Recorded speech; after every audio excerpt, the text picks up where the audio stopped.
কেন সব ঠিক হলো না? কেন সময় আমাদের সঙ্গ দিল না?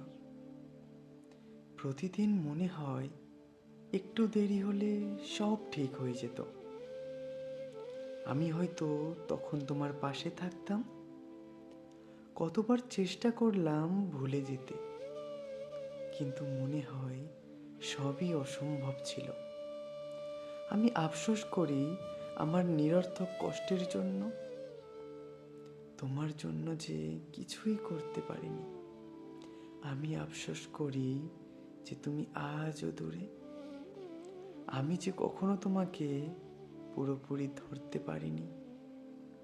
কতটা চাইতাম, কতটা আশা করেছিলাম, একটা সুখের ঘর, তুমি, আমি, আমাদের সংসার, সবই এখন শুধু আফসোসে ভরে গেছে।